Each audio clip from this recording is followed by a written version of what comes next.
Gravação iniciada. Bom dia, meu nome é Marco Teixeira e eu declaro aberta a sessão do dia 23 de abril de 2026. Eu cumprimento meus colegas da quinta, eu declaro aberta a sessão da quinta Câmara Julgadora do Tribunal de Impostos e Taxas da Secretaria da Fazenda. Eu cumprimento meus colegas, doutora Maria Anselma, doutor João Marcelo. Também hoje temos a doutora Lívia, que está aqui substituindo o doutor Bergamini. Cumprimento a representante fiscal, doutora Aline. Cumprimento os patronos presentes e também o Luiz Felipe, nosso apoio. Vamos iniciar aqui o, a sessão com o primeiro processo que tem pedido de sustentação oral, é aqui o 5052140 da Ambev. A relatora é a doutora Maria Anselma e a patrona aqui é a doutora Deise. Bom dia, doutora Deise, seja bem-vinda. A senhora dispensa a leitura do relatório? Bom dia, dispenso sim. Então, eu passo a palavra à doutora Maria Anselma. Presidente, mais uma vez, bom dia. Trata-se de recurso ordinário, posto pela contribuinte em face da decisão de primeira instância administrativa que julga em parte o auto de infração 5054309, lavrado em 13 de maio de 2025. Autuada filial estabelecimento fabricante de bebidas, cervejas, refrigerantes e outros, foi acusado das seguintes infrações: auto de pagamento do ICMS, no mês decorrente, mesmo vício na apuração da base de cálculo da apuração com cervejas e na observância das normas regulamentares. Também falta de pagamento na condição de substituta tributária em razão de erro na determinação da base de cálculo. Falta de pagamento nos meses de maio e novembro de 2022,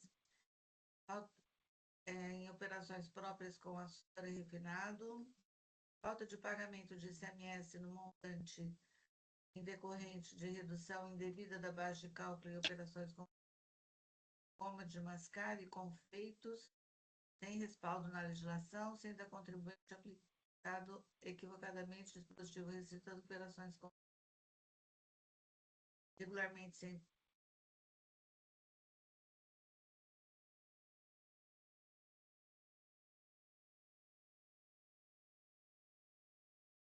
Está sem som.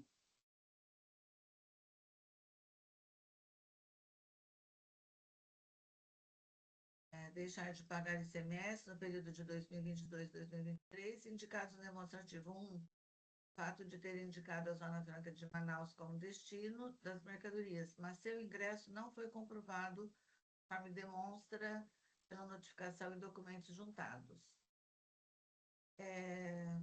Trata-se de uma única infração, presidente, é um recurso de ofício e recurso ordinário.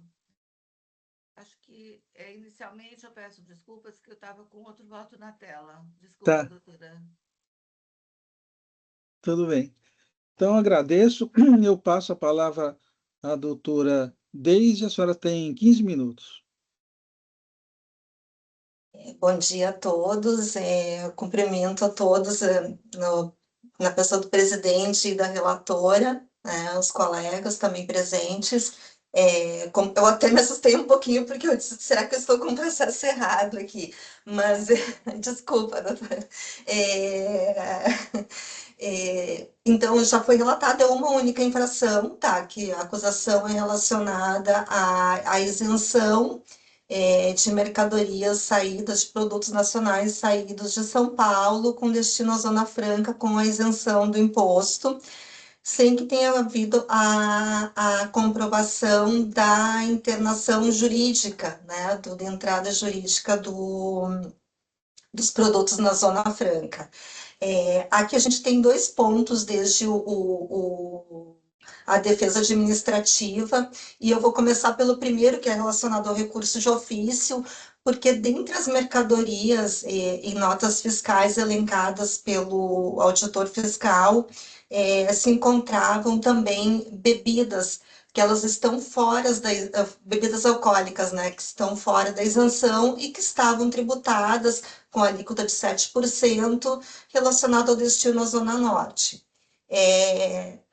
Inclusive, na manifestação fiscal, ele reconheceu, né, um equívoco por ter lançado o valor total da nota e não excluído aquelas em que já havia ali o destaque do ICMS.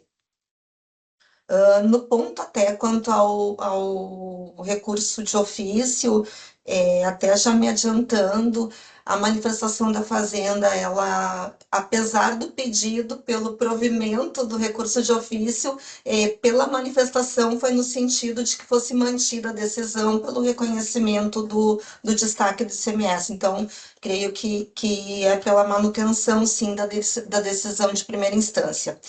Quanto ao restante das mercadorias que ingressaram na Zona Franca, ainda que exista no Tribunal Administrativo decisões, até no sentido de que só a comprovação jurídica, né, do ingresso, há muitas decisões também no sentido de que há outras provas que se pode apresentar, comprovar o ingresso na Zona Franca. Judicialmente, essa matéria já é bem pacificada, né? Nós trouxemos aqui no recurso ordinário decisões do TJ de São Paulo, que foram mantidas pelo STJ, e a comprovação que foi feita pela Ambev foi através dos livros de entrada da destinatária, né, situada em Manaus. Então, o livro, a cópia dele está na folha 4.349 a 4.420. Todos os CTS são muito importantes porque na maioria das decisões favoráveis, reconhecendo a isenção, né, no destino para a Zona Franca, o CTE é uma prova muito importante. Então, os CTS também estão juntados à folha 4426 a 4812, e nós também apresentamos uma planilha de relação entre a nota fiscal de destino, né, a saída que foi autuada, e o CTE, ele está na folha 4813. Então, relacionado a esse ponto e essa prova que demonstra que as mercadorias elas tiveram vestido, elas ingressaram na Zona Franca, num destinatário que está em Manaus, que é a Arosuco, né? É que se entende que sim, que pode ser mantida a isenção que foi indicada nos documentos fiscais, né? As notas fiscais de saída. Como pedido subsidiário, já que foi aplicada uma alíquota interna, ainda que a operação seja interestadual, a Ambev ao menos requer que seja, então, se não reconhecido a isenção, né, dessas entradas no estabelecimento que é único, a Arosuco, na Zona Franca, então que seja pelo menos aplicada a alíquota de 7%. E aqui eu queria trazer um ponto que até no parecer, nas contrarrazões da Fazenda, há esse ponto destacado em que refere que está aqui na folha 4892, se quiserem me acompanhar, a manifestação diz o seguinte: dessa forma, mais uma vez, reforça que a apresentação de quaisquer outros documentos pode, eventualmente, ser usada para demonstrar a entrada das mercadorias à região norte, e assim justificar a aplicação da alíquota interestadual de 7%, mas não comprova o ingresso. Então, olha, não está a própria representação da Fazenda que diz, olha, não comprova ingresso, né? Mas o 7% alíquota interestadual, sim. E eu queria trazer mais um ponto, julgadores, que é o fato de que essas mercadorias que tinham o ICMS destacado, e que foi reconhecido e excluído, tá? Tanto pelo auditor fiscal que apresentou um novo demonstrativo do débito, elas estão nas mesmas notas fiscais, relacionadas às mesmas notas fiscais que têm a isenção. Então, não há como, pelo menos, reconhecer, sim, que a alíquota deveria ser aplicada caso a isenção não venha a ser reconhecida, é a de 7%. Então, por essas razões, eu venho pedir para que se mantenha, seja negado o provimento ao recurso de ofício e dado provimento ao recurso da Ambev, seja para, especialmente para reconhecer a isenção pelas provas trazidas, ou ao menos o pedido subsidiário de aplicação da alíquota de 7%. Muito obrigada. Eu agradeço os esclarecimentos da doutora patrona e também agradeço pela objetividade e passo a palavra à relatora, a doutora Maria Anselma. Parabéns, doutora Deise, pela apresentação oral. Eu passo primeiro o julgamento do recurso de ofício. E trata-se, foi interposto contra a decisão. Está mudo, doutora Maria Anselma.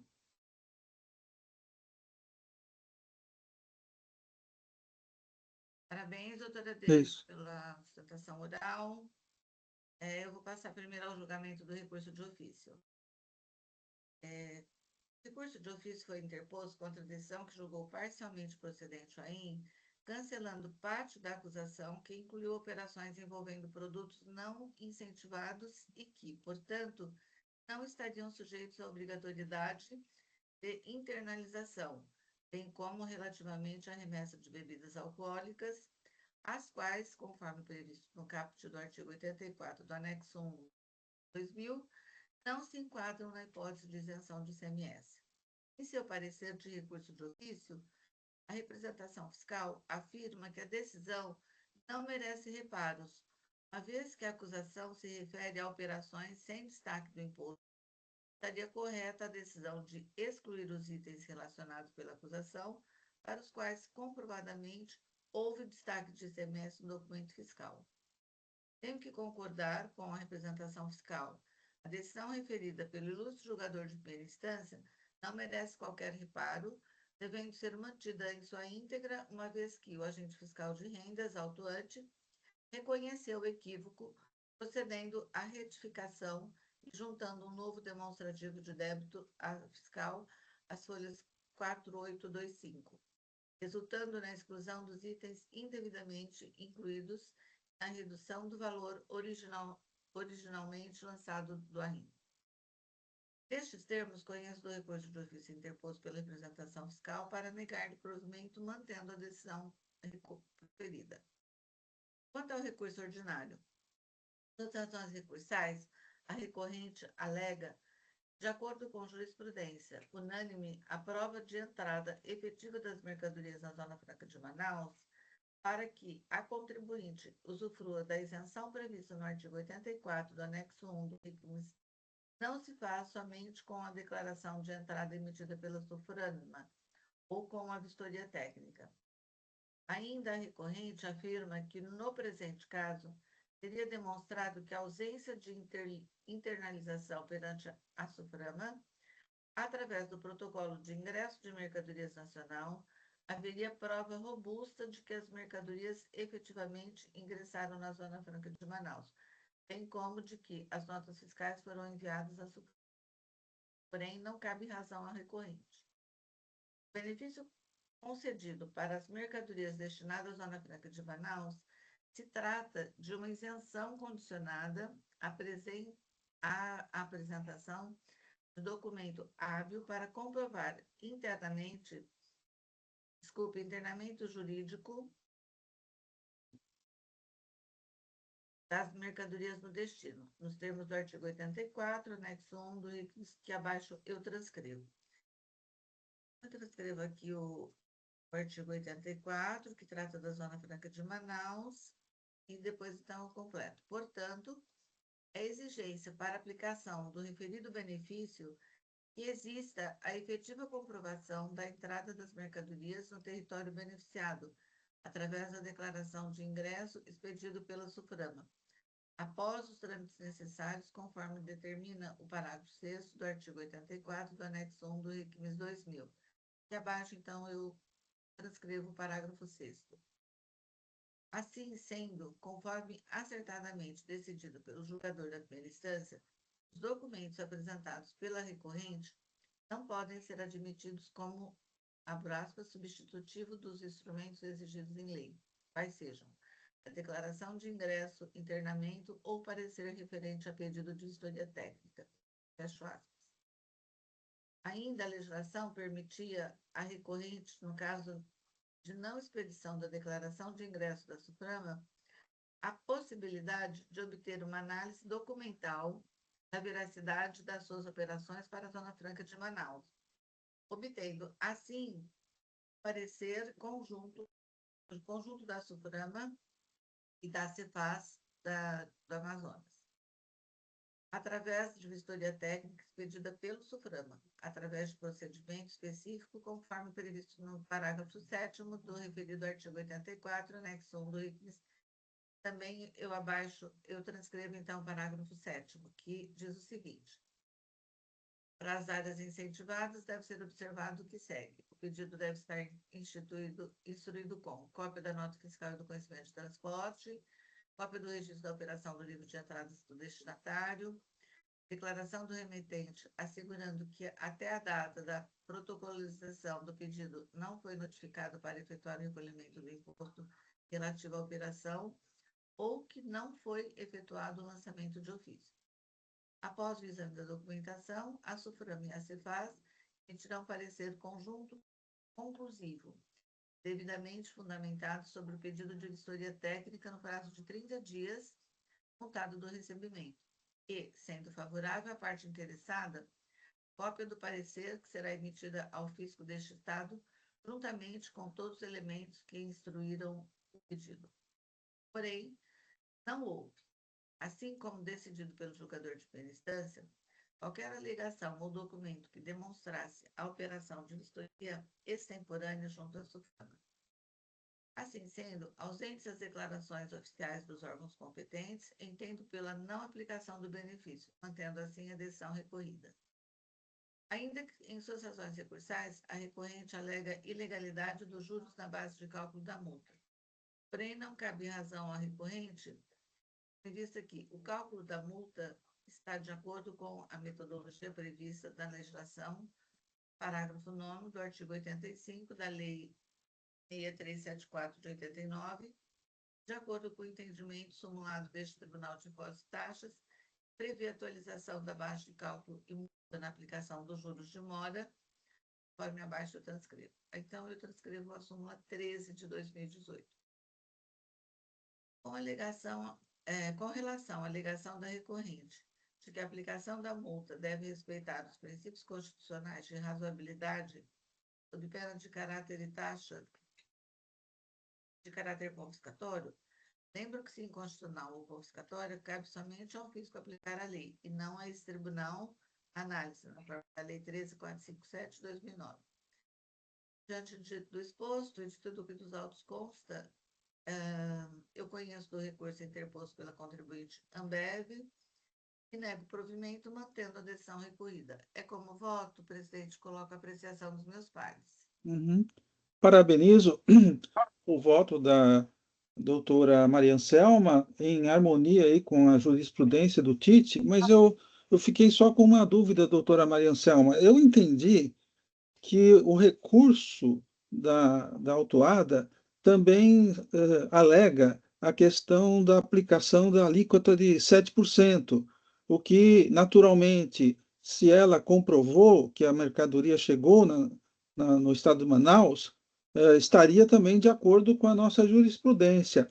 Ela fez a alegação nesse recurso ou só na sustentação oral? Como é que a senhora olhou esse ponto? Sim, eu não vi no recurso, presidente. No recurso não tinha isso. Não, só se eu passei assim batido, mas eu vou rever.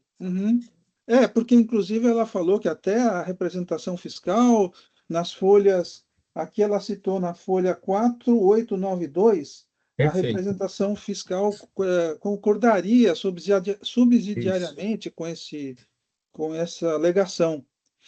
Deixa eu ver aqui. Doutores, só Se me permitem, está na folha 4873, item B, adequação da alíquota à operação interestadual no recurso. Uhum. 4873. 4863. Ó, 4873, exatamente, Tá. começa aí. Uhum. Ok. Falou assim, presidente, eu realmente passo batido. Uhum. Como que o presidente tem pedido subsidiário na eventualidade do não acolhimento da improcedência do AIM pelo afastamento da isenção do item 3, aplicação da alíquota de 7%, ao invés da alíquota interna de 18%, como ocorreu indevidamente na glosa. Por fim, o item 4 do afastamento dos juros para... Então, falou assim, doutora, desculpem. Eu realmente passo assim, ó, batido. Uhum. Como a senhora quer fazer? A senhora quer, por exemplo, retornar para analisar os documentos que foram apresentados? Eu prefiro, presidente, sim, senão... Sim, eu prefiro. Que volte, então, Tá. para que eu reanalise o processo. Eu vou, então, retornar para o relator, pode ser? Pode, por favor. Porque daí a senhora olha os documentos que foram apresentados, né? Que me parece que, se devidamente comprovados, eu poderia, sim, se aplicar a alíquota. Eu vou fazer, então, aqui esse retorno. Agradeço.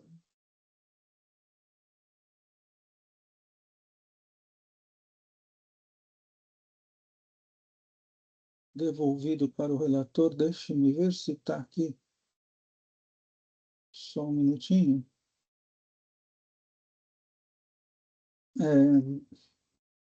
Então, no processo 5052.140 da Ambev, o processo retornou para o relator para que ele possa se manifestar sobre sobre o que foi apontado, né, no recurso e também na sustentação oral.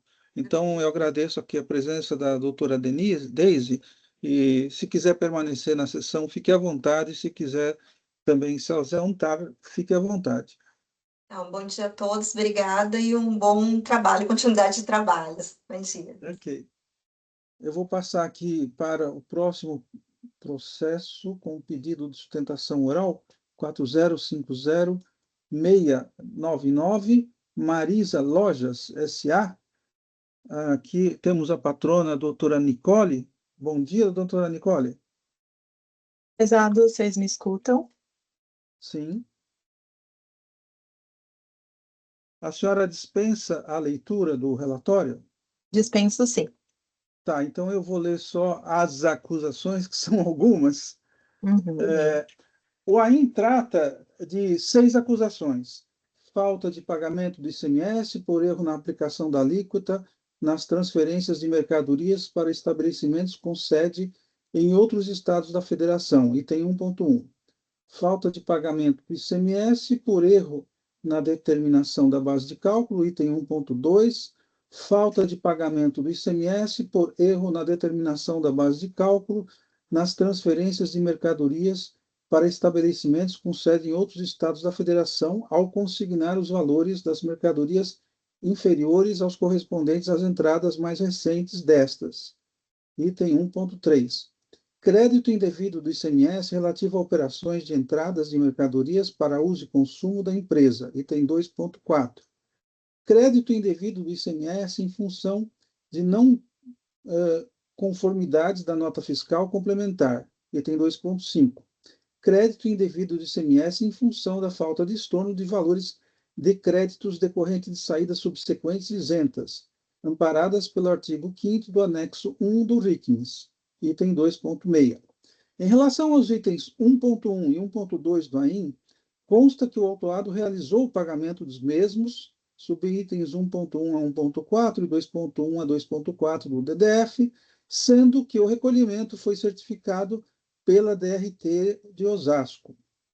Portanto, o pagamento nos termos do artigo 88 da Lei 13.457/2009 extingue o processo em relação à correspondente exigência. O recurso é um recurso do contribuinte, tendo em vista que foi mantido o AIM, e eu passo a palavra à doutora Nicole, que tem 15 minutos.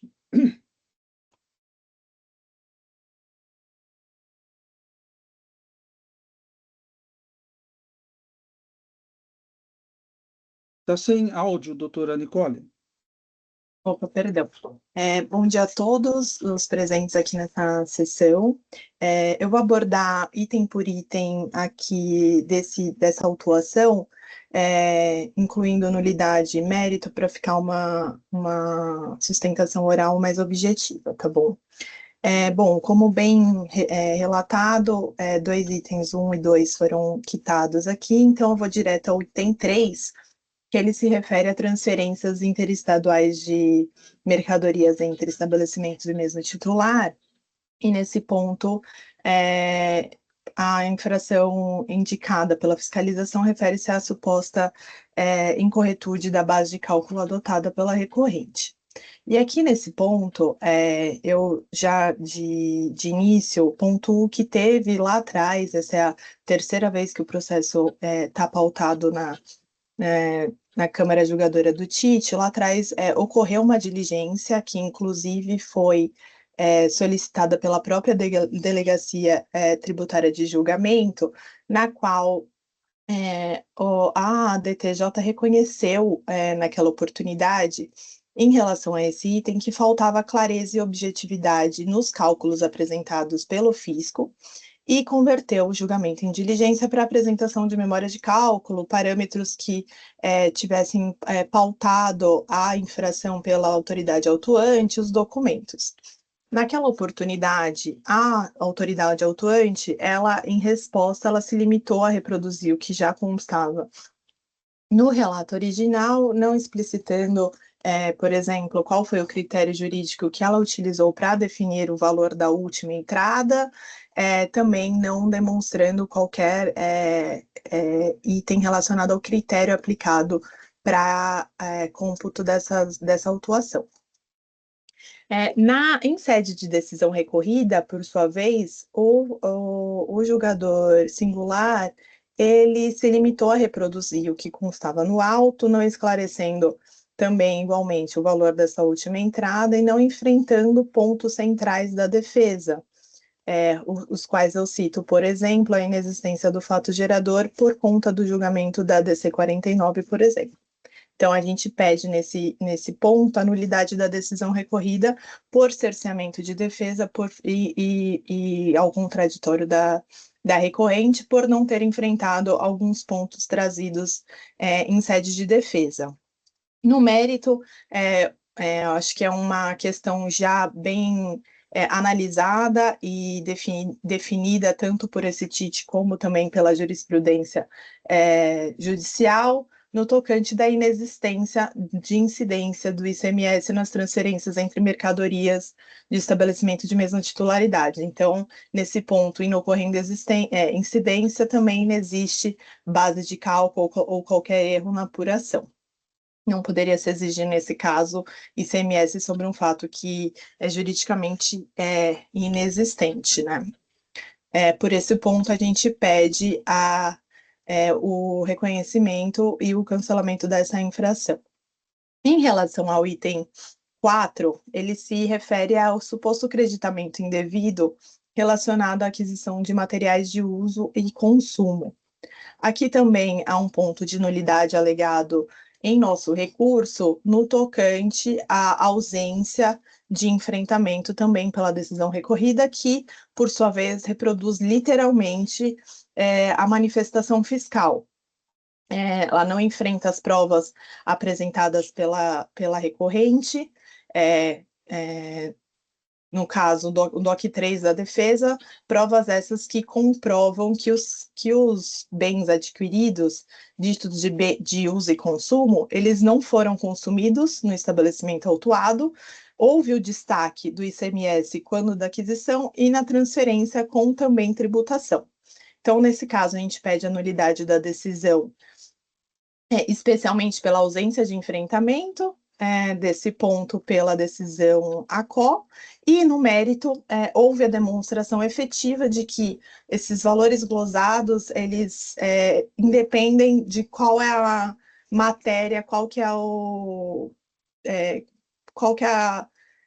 qual que se referem a esses bens, se uso e consumo ou não. O fato é que esses bens eles não foram consumidos no estabelecimento autuado, eles foram adquiridos com o ICMS destacado e também foram objeto de saída tributada.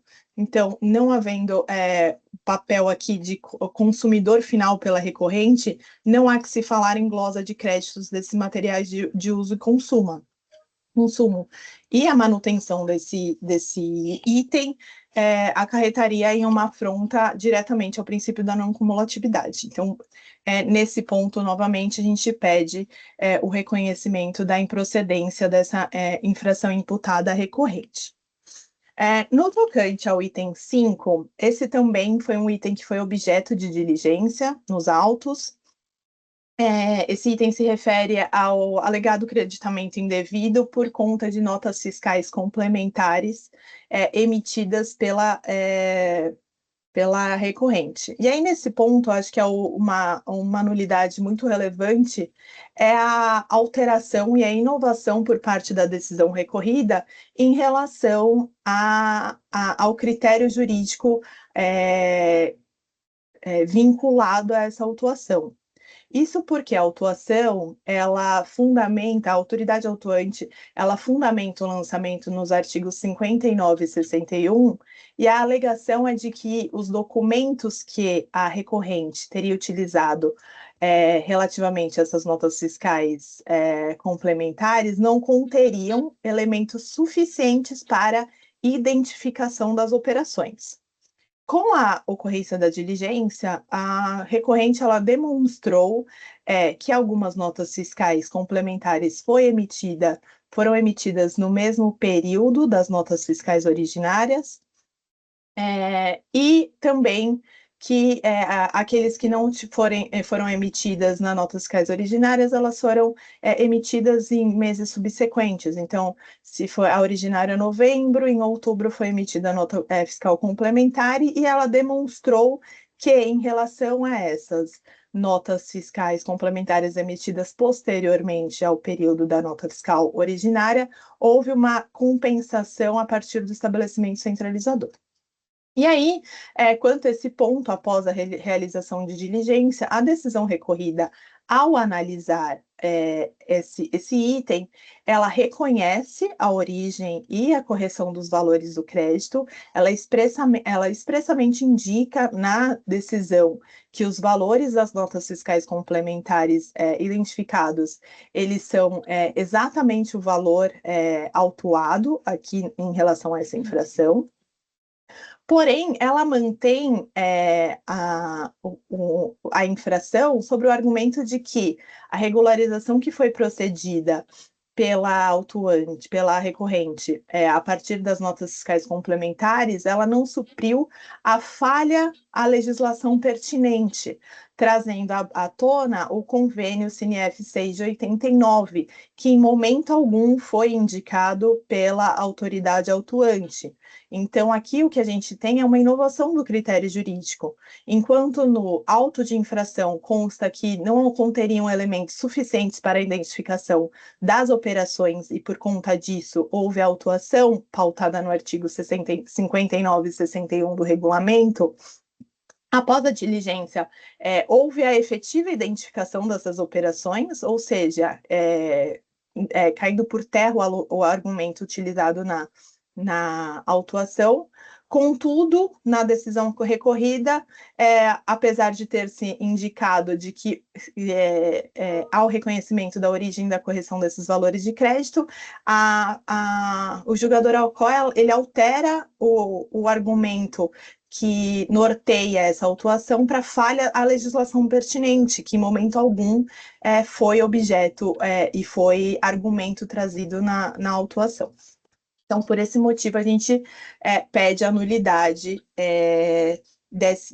do julgamento por conta dessa inconsistência. E, consequentemente, no mérito, havendo a comprovação efetiva desses créditos e a legitimidade desses créditos, desses créditos, não subsiste nenhum fundamento jurídico para que se permaneça a glosa do crédito, uma vez que as notas fiscais identificam plenamente quais foram as operações originárias, houve o efetivo recolhimento do ICMS e a própria decisão e a autoridade autuante reconhecem que os valores coincidem com dessas notas fiscais complementares, coincidem com os créditos glosados. Então, novamente, para esse item, a gente pede a improcedência desse item, especificamente, além da nulidade da decisão recorrida por alteração do critério jurídico.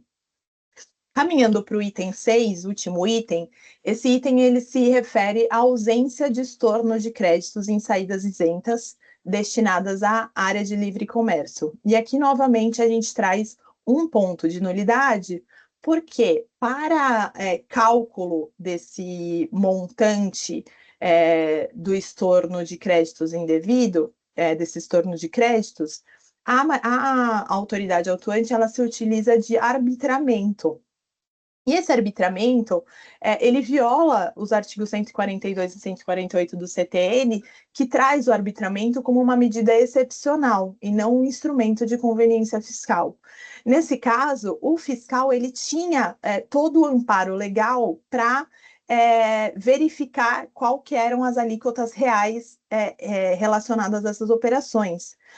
Ao invés disso, ele aplica uma alíquota média arbitrada, inventada, sem qualquer amparo legal, para trazer essa ausência de estorno de créditos. Então, por esse motivo, que esse item também é passível de nulidade, acarretando incontestavelmente no cancelamento dessa infração. Quanto ao mérito desse ponto, como bem antecipado anteriormente, essas saídas isentas elas eram destinadas a uma área de livre comércio. E as áreas de livre comércio, como já é bem sabido, são áreas com finalidade extrafiscal, ou seja, as isenções concedidas para essas áreas de livre comércio, elas têm o objetivo de neutralizar a isenção e transformar o benefício. Então, a partir do momento que a recorrente da saída de mercadorias com destino à área de livre comércio, ela deveria ser beneficiada por conta de toda a singularidade que tem uma área de livre comércio atrelada à Zona Franca de Manaus. Então, é uma área que traz um benefício fiscal, e proceder com o estorno desses créditos, ela desvirtua totalmente o benefício fiscal atrelado a essa área de livre comércio. Então, por esse motivo, a gente também pede o cancelamento dessa infração. Sendo essas minhas razões, e aqui resumindo, está claro que o AIN é nulo por diversos pontos, quase relacionado a todas as infrações.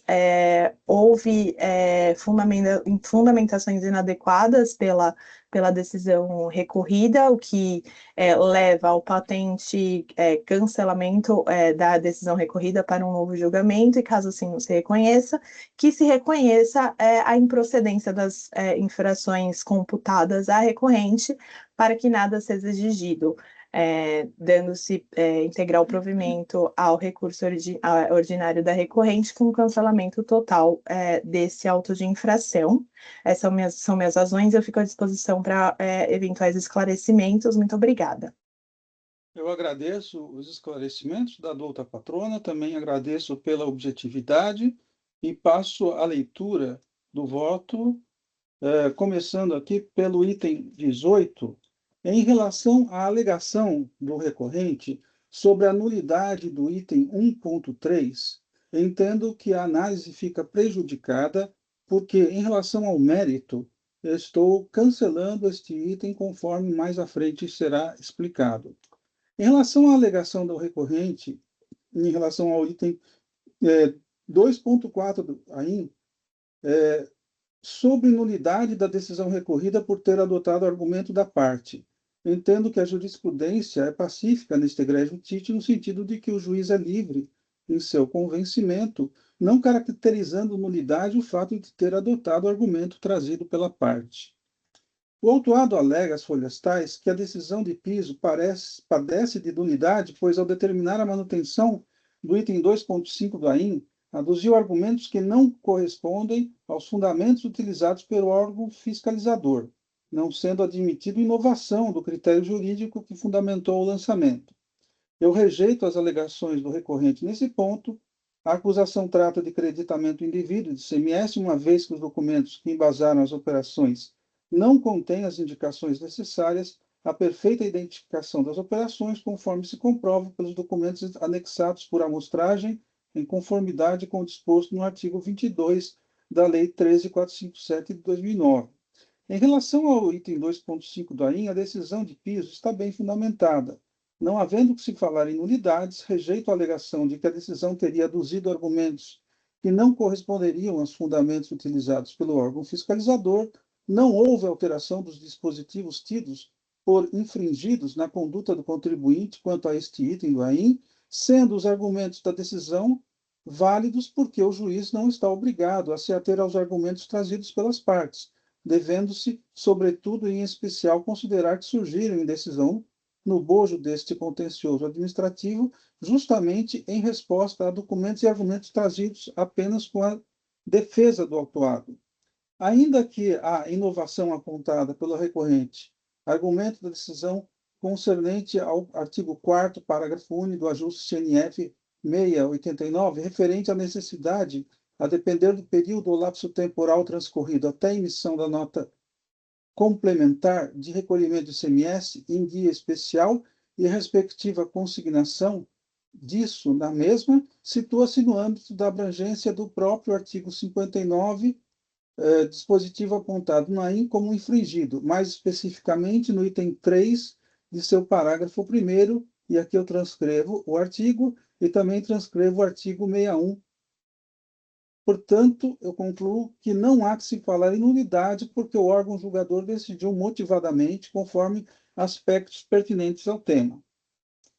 Eu rejeito a alegação de nulidade do item 2.6 do AIN, porque, verificando os documentos juntados pelo douto FRE autuante, é possível constatar que não houve violação do artigo 142 do CTN, houve a determinação da matéria tributável, a identificação do sujeito passivo, o cálculo do montante devido e a exposição das penalidades cujo autuado está sujeito por ter cometido as infrações indicadas.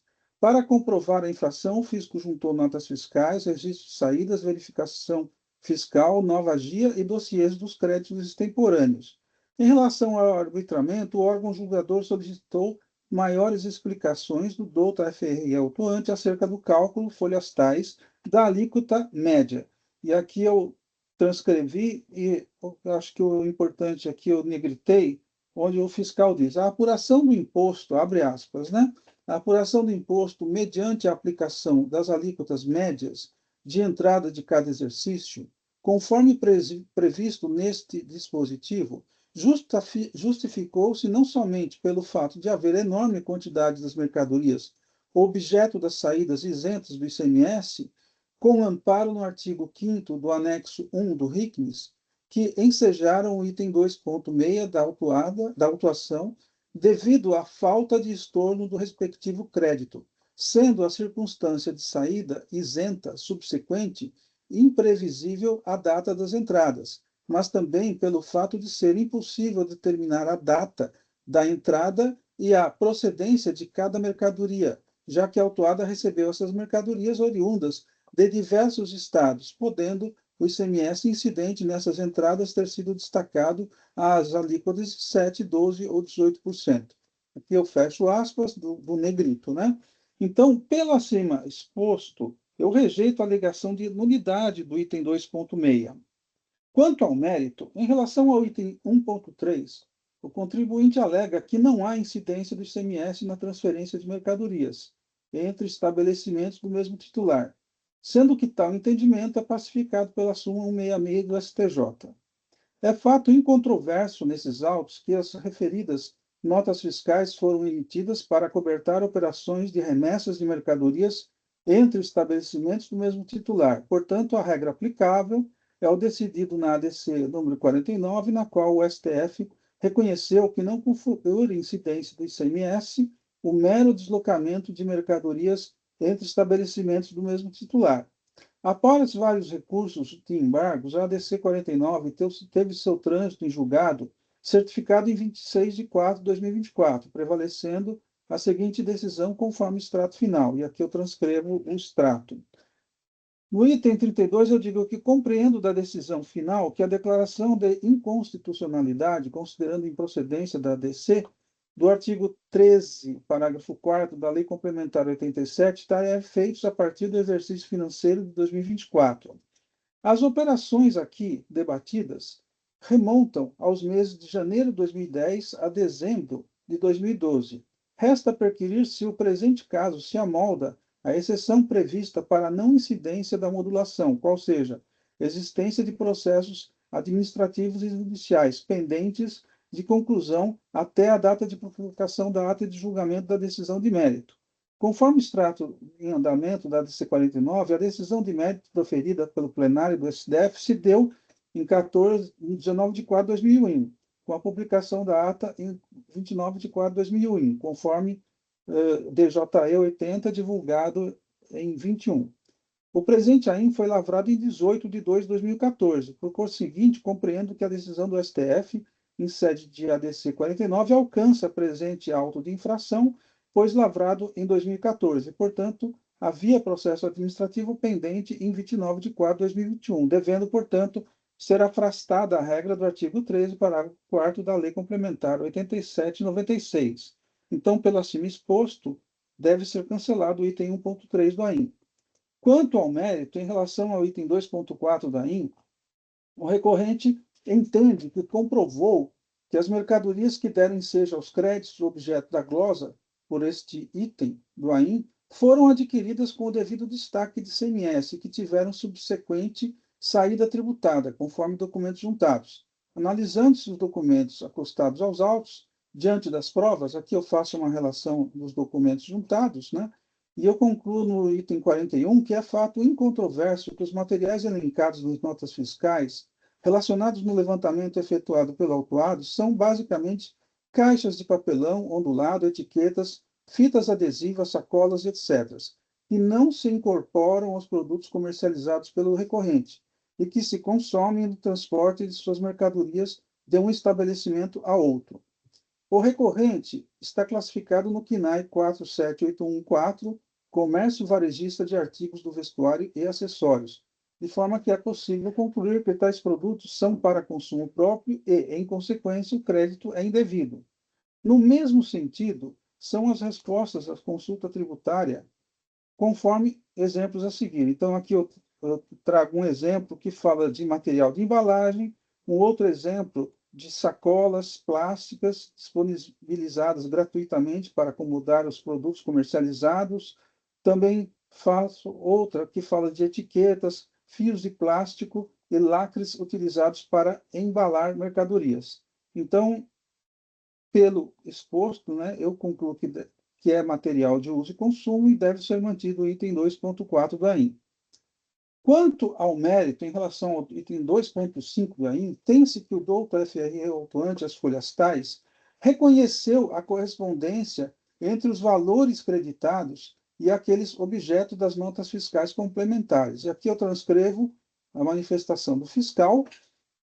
E aqui, no item 46, eu digo que no presente julgamento devem ser analisadas duas situações. A primeira trata da situação em que há emissão de nota fiscal complementar fundamentada no artigo 182 do RICMES. E aqui eu transcrevo o artigo 182 e os itens e os incisos 3 e 4. Para identificar essa situação, a Colenda 16ª Câmara Julgadora converteu o julgamento em diligência, conforme folhas tais, e em retorno da diligência, o doutor FRE autuante, assim, se manifestou, conforme folhas tais. Então, aqui eu transcrevo a manifestação do fiscal, eu digo no item 48. Com base no acima exposto, entendo que o contribuinte logrou provar a correspondência entre os valores creditados e aqueles objetos das notas fiscais complementares nas situações em que o procedimento foi feito dentro do período de apuração.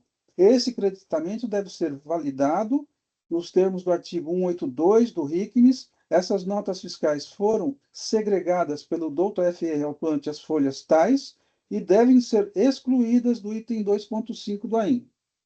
Por outro lado, nas situações em que as notas fiscais foram emitidas após o período de apuração, a legislação prescreve. Aqui eu transcrevi o artigo, né, que implica em que, quando é fora do período de apuração, deve-se recolher o imposto em guia de recolhimentos especiais, a diferença do imposto com as especificações necessárias à regularização, indicando na via do documento presa ao talão essa circunstância, bem como o número da autenticação e a data da guia de recolhimento. E aí eu digo no item 50, essas notas fiscais foram segregadas conforme planilha as folhas tais. O contribuinte alega que, em relação às notas fiscais que foram emitidas após o período de apuração, os débitos de ICMS destacados nas notas fiscais complementares que lastreiam os créditos glosados por meio do item 2.5 da AIM foram transferidos para a sua filial centralizadora, com o CNPJ tal, e devidamente compensados com o saldo credor existente em cada período, comprovando-se a legitimidade dos créditos glosados. A fim de atestar esse ponto, a requerente apresentou os livros registro de apuração do ICMS de ambos os estabelecimentos, comprovando a transferência do ICMS e também que a filial centralizadora detinha saldo credor no período em questão. Sem razão o contribuinte, porque seu procedimento violou o inciso 2 do artigo 101, in verbis. Então, aqui eu trago no artigo 101, o 96 e o 101, né, concomitantes, e diz que no inciso 2, eu vou ler aqui, a operação ou prestação relativamente à qual a legislação exija recolhimento do imposto em separado. Então, no item 53, eu digo, portanto, em relação às notas fiscais complementares emitidas após o período de apuração, o contribuinte não poderia transferir para seu estabelecimento centralizador, porque, conforme o inciso 2 do artigo 101, neste caso, há legislação que exige o recolhimento em separado, nos termos do item 1 do parágrafo 2º do artigo 182 do RICMES. Então, por todo exposto, devem ser excluídos do item 2.5 do AIM as notas fiscais elencadas, as folhas tais, porque foram emitidas dentro do período de apuração. Agora, em relação ao item 2, mérito em relação ao item 2.6, entendo que há previsão legal expressa no sentido de haver a obrigatoriedade de o contribuinte proceder ao estorno do crédito, quando da saída de mercadoria não tributada ou isenta, sendo circunstância imprevisível na data de sua entrada. Então, pela leitura da legislação acima transcrita, conclui-se que é vedada a apropriação de crédito de mercadoria em que não há incidência do ICMS ou há isenção. E, por esse motivo, sem razão, o recorrente, em sua alegação de que, na hipótese de isenção, deve-se garantir os efeitos dessa desoneração até o final da cadeia. Não é esse o entendimento preconizado pela legislação. 56, que eu vi um negocinho aqui para corrigir. No item 58, alega o recorrente que as taxas de juros cobradas pelo Estado deveriam ter como teto os índices adotados pela União, no caso, a taxa referencial Selic. Em relação a esse ponto, a questão já está pacificada por meio da súmula TIT 10 de 2017 revisada, de forma que a razão está com o contribuinte nesse ponto. Alega também o recorrente que a aplicação de juros de mora para a atualização da multa seria indevida. Tal alegação não merece prosperar, porque a legitimidade desta atualização foi ratificada pela súmula TIT 13 de 2018, e aqui eu transcrevo a súmula. Alega também que a multa teria caráter confiscatório e desproporcional, devendo, portanto, ser cancelada. Entretanto, tal alegação não merece prosperar, a multa aplicada está em conformidade com a legislação vigente e guarda proporcionalidade com os danos causados ao Estado pelo descumprimento da obrigação tributária. Lembramos também que o Tribunal Administrativo não é foro adequado para discutir lei em abstrato, conforme o artigo 28 da Lei 13.457 de 2009, que eu transcrevo. Finalmente, por todo exposto, conheço do recurso ordinário interposto pelo contribuinte e dou-lhe parcial provimento para aplicar a súmula TIT número 10/2017, revisada, cancelar o item 1.3 do AIN, dar parcial provimento ao item 2.5 da AIN e, no mais, devendo ser mantida a decisão recorrida. É o voto que, respeitosamente, apresento aos meus pares. Coloco com isso o processo em discussão.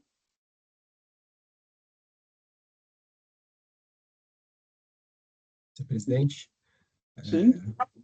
parabenizo pelo voto extenso, né, um voto de fôlego, que debruçou sobre todos os itens do recurso e adianto que vou acompanhá-lo. Ok. Processo ainda em discussão. Eu vou corrigir só um item aqui de um errinho de português. Presidente, também parabenizo pelo voto e digo que vou acompanhá-lo na íntegra. Presidente, eu também Pois não. gostaria de lhe dar os parabéns pelo voto. São muitos itens, um tema muito complexo, e eu também adianto que lhe acompanho e integralmente nas suas ponderações. Ok. Então, aqui eu corrigir, deixe-me ver aqui, conheço parcialmente provido, gravar, e aqui, não havendo, então, mais manifestações, deixe-me ver aqui, ele ainda está reclamando alguma coisa.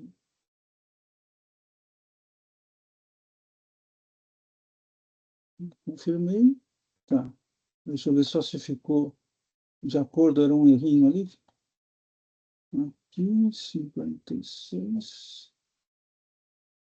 56. Tá. Ok. Então, estou encerrando os debates.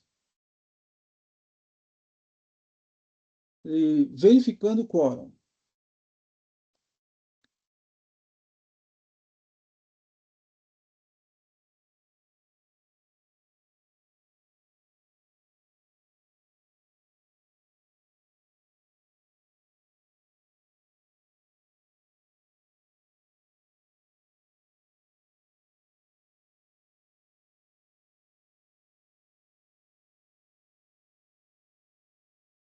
Doutora Lívia, Oi? precisa registrar a presença para votar. Está aparecendo para a senhora? Tá. Então, a senhora tem que simplesmente registrar. Eu não lembro como é que é a tela. É uma tela que é só falar presente, alguma coisa assim, né? Não, João? Confirmar presença. Isso, Então, mas eu já confirmei. tá. É que não apareceu ainda para mim. A senhora confirmou. Confirmei. O que acontece? Presidente, para mim não apareceu confirmar presença. Não apareceu, doutora? Não. Mas aqui está como confirmado. Ah, então... E O eu já estou doutor- até... E estamos com quórum de 4.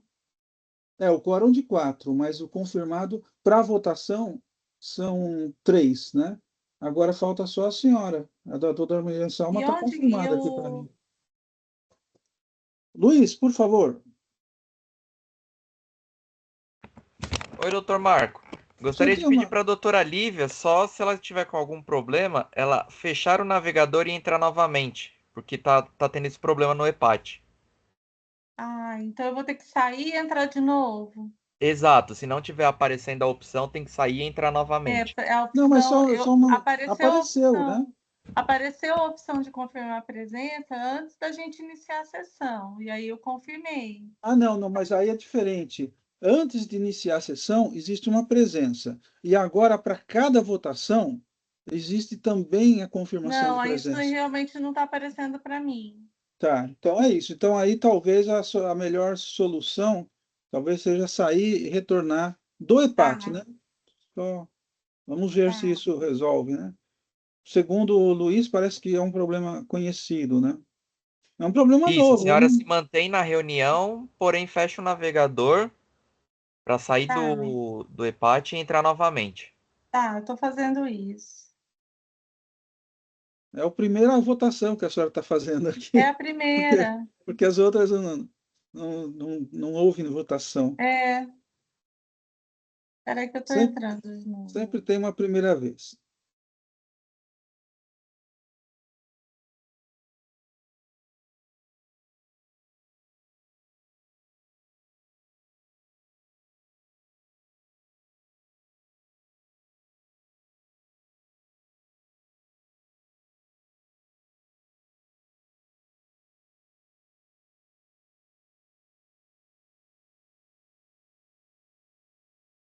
Peraí que ele tá conectando.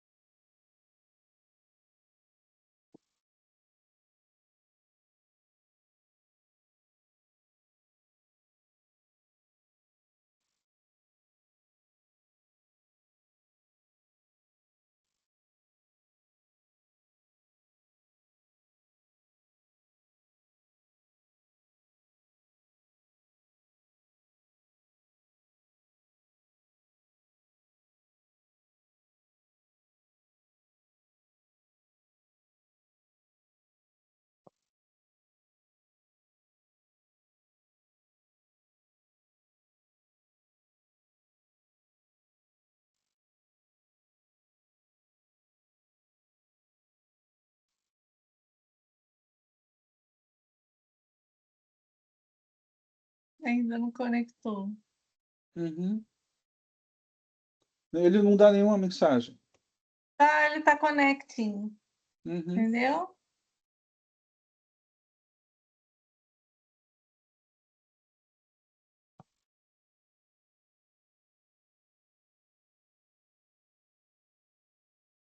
Luiz, alguma sugestão para esse caso? Não, aí nesse caso seria uma questão de conexão mesmo.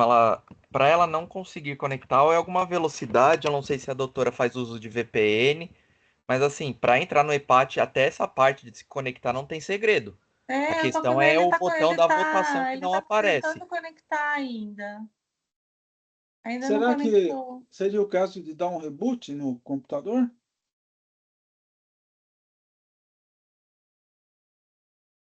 A senhora usa VPN? Sim, tô no VPN. Tenta fechar o navegador, desconectar da VPN e conectar novamente, Tá, por favor. tá.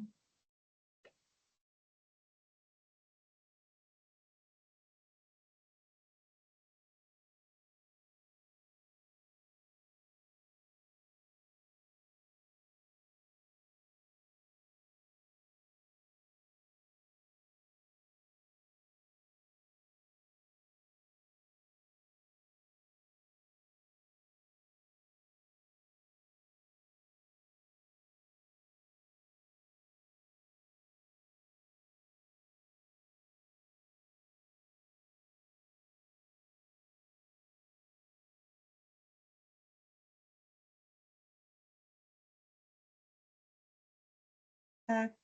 Comecei de novo, ele tá tentando conectar. Uhum. Acho que agora foi. Opa.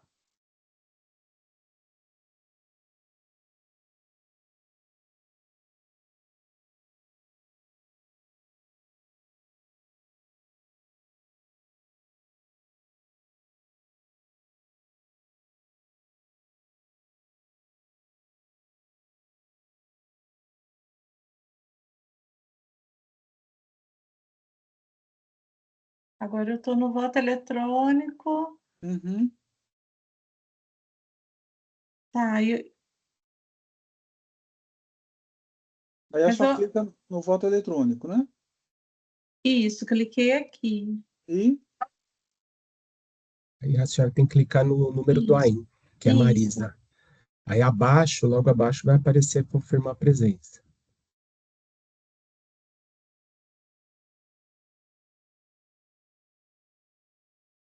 Confirmar a presença. Perfeito. isso, foi. Ótimo.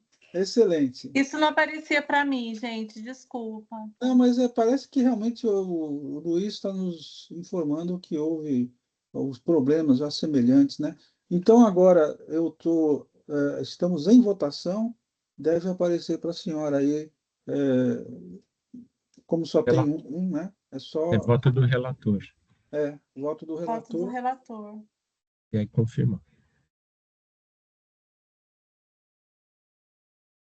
Exatamente. Aqui, ok. Vamos ver.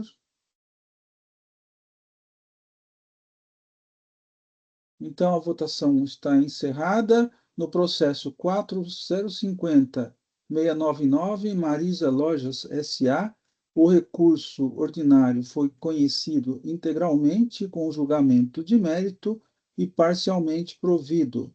Votação unânime. Então, eu agradeço aqui a presença da doutora Nicole, e se quiser permanecer na sessão, fique à vontade. Se quiser se retirar, também fique à vontade. Obrigada, bom dia a todos, bom trabalho.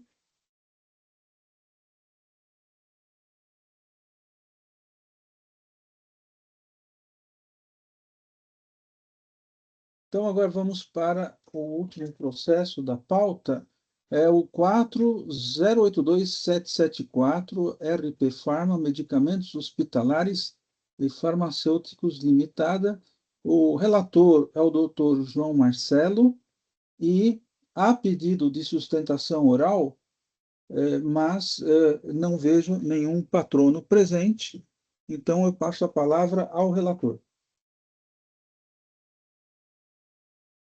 Obrigado, senhor presidente. Já fiz o registro do voto. Deise Galvão Boécio não está acompanhando? Não, a Deise ela é do outro processo. Ela é da Ambev. Ok. Desculpe. Então já está feito o registro. Eu vou passar a leitura do voto. Uhum. Voto.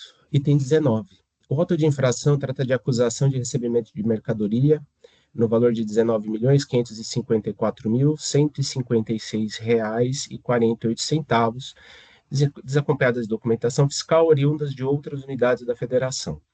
Ainda segundo a acusação fiscal, as entradas se referem a mercadorias constantes das notas fiscais de emissão atribuída a Cal Pharma Distribuidora Limitada e ETAL, CNPJ tal, desclassificadas pelo fisco por terem sido emitidas e utilizadas mediante fraude.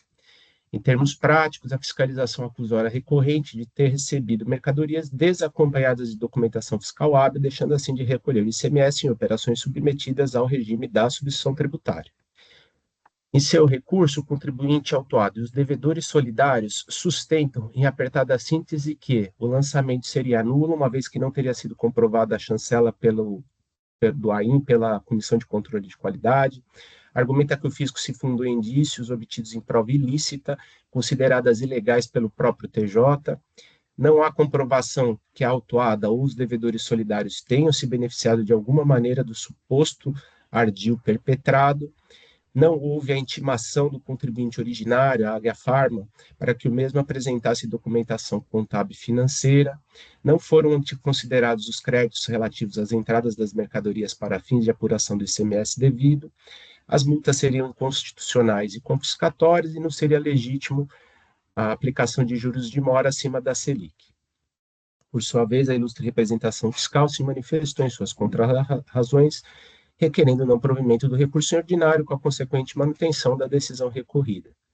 Inicialmente, temos que, após a realização da diligência determinada, restou formalizado pela AFRE autuante as folhas 1410, que os cálculos originalmente elaborados para fins de lançamento de ofício estavam equivocados, sendo certo que o montante original do imposto devido restou reduzido em R$ 6.673.000,74 para R$ 2.873.201,44, com a anuência expressa da ilustre representação fiscal às folhas 1426. Acerca do ponto, temos que a autuada se manifestou às folhas tais, asseverando que o erro reconhecido na apuração do montante exigido a título de ICMS apenas corrobora com total nulidade do lançamento de ofício, reiterando sua tese que, mesmo após a diligência, ainda não foi subtraído o imposto relativo à entrada das mercadorias para fins de se apurar corretamente o valor devido. Porém, não há como se acatar os argumentos da recorrente. O erro no cálculo efetuado para fins de quantificação do montante original do imposto devido decorreu da aplicação de dispositivo legal não vigente à época das operações glosadas, sendo certo que tal equívoco em nada altera a infração apontada pela fiscalização. Acho que tem só um errinho, hein? Não, tá certo. Em outros termos, o erro nos cálculos reconhecido e corrigido pela fiscalização aperfeiçoa o lançamento na medida em que apura o quanto a ser cobrado nos termos da legislação aplicada à época, mas não modificou a natureza e nem a base legal da infração cometida, não havendo que se falar em nulidade. Não obstante o acima exposto, em relação às demais preliminares suscitadas pela recorrente, é necessário considerar também que não há qualquer outra nulidade ou vício que implique no reconhecimento da nulidade do lançamento ou da decisão recorrida. E nem se argumenta, e como pretendem fazer crer os recorrentes, que o lançamento de ofício teria se fundado em provas obtidas de forma irregular ou ilegal, sendo certo que a acusação está comprovada pela declaração de inidoneidade de folhas e por outros elementos diversos dos objetos apreendidos. Outros 5, conforme exposto no relatório fiscal de folhas, as informações que culminaram na comprovação da prática dos atos de sonegação da Águia Pharma, RP Pharma, foram obtidas por meio de ação judicial autônoma, não sendo possível acatar os argumentos das recorrentes. Passando à análise do mérito, temos que a recorrente sustenta que não haveria qualquer irregularidade nas operações, bem como que não teria sido comprovada a efetiva ocorrência de benefício econômico que justificasse o lançamento de ofício, quanto mais a inclusão de devedores solidários. Ocorre que, de acordo com as provas constantes dos autos, restou devidamente comprovado que a empresa supostamente fornecedora, Calpharma, jamais se estabeleceu no endereço declarado, bem como nunca exerceu atividades, folhas tais. Da mesma forma, restou comprovado que a empresa Águia Pharma sucedeu a contribuinte autuada, a RP Pharma, sendo certo que o senhor Jorge, sócio da primeira, declarou que todo o estoque permaneceu em poder da sucessora, a RP Pharma, as folhas tais.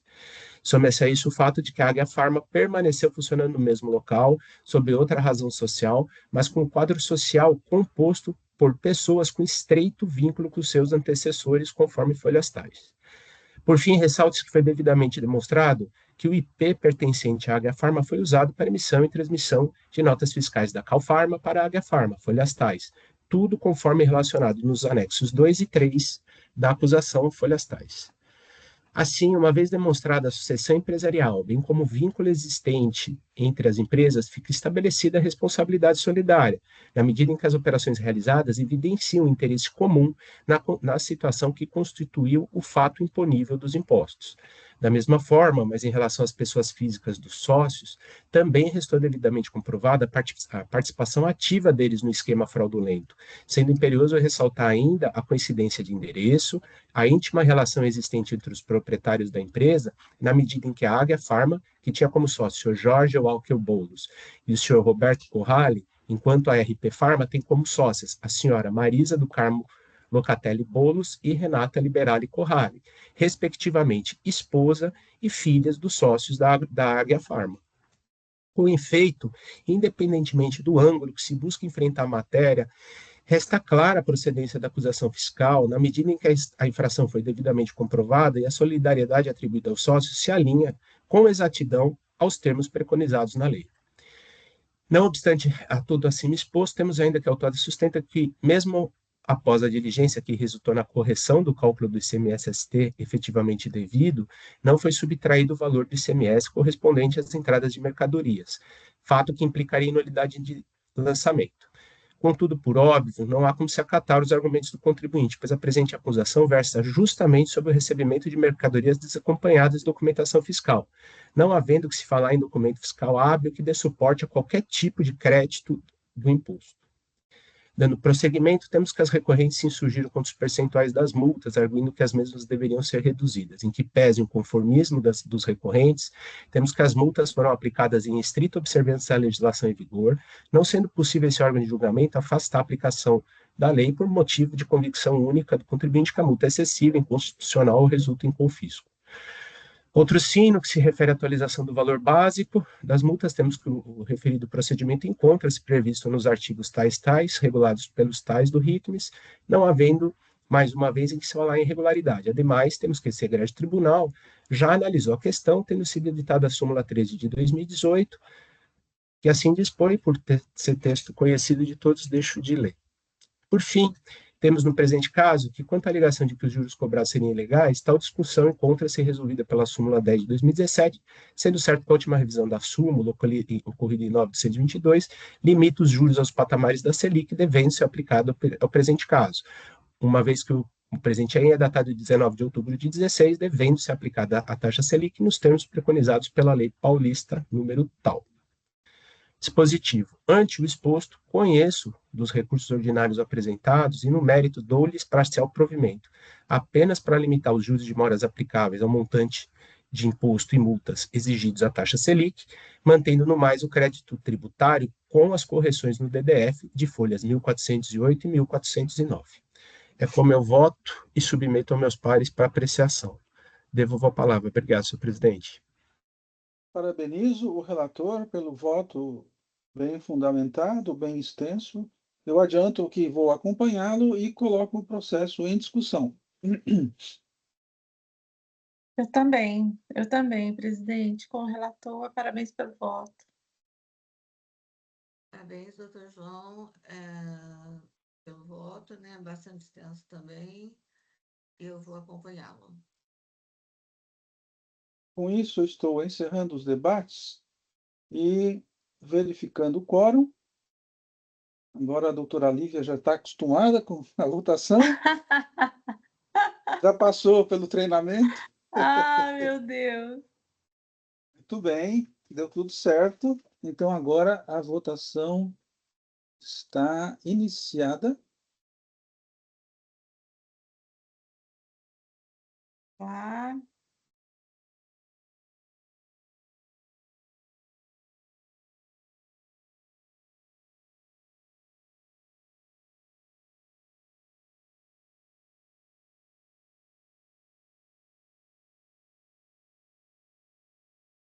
Votação encerrada, então, no processo 4082274, RP Pharma Medicamentos Hospitalares e Farmacêuticos Limitada.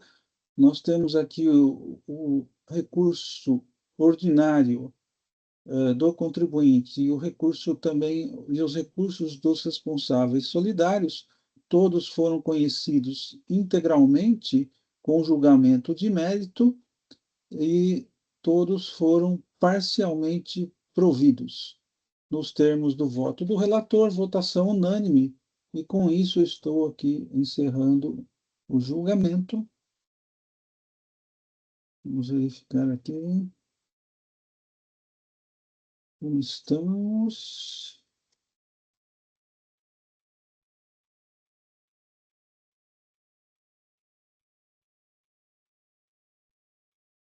Com isso, eu declaro encerrada a sessão de julgamento do dia 23 de abril de 2026 da 5ª Câmara Julgadora e peço ao Luiz encerrar a gravação.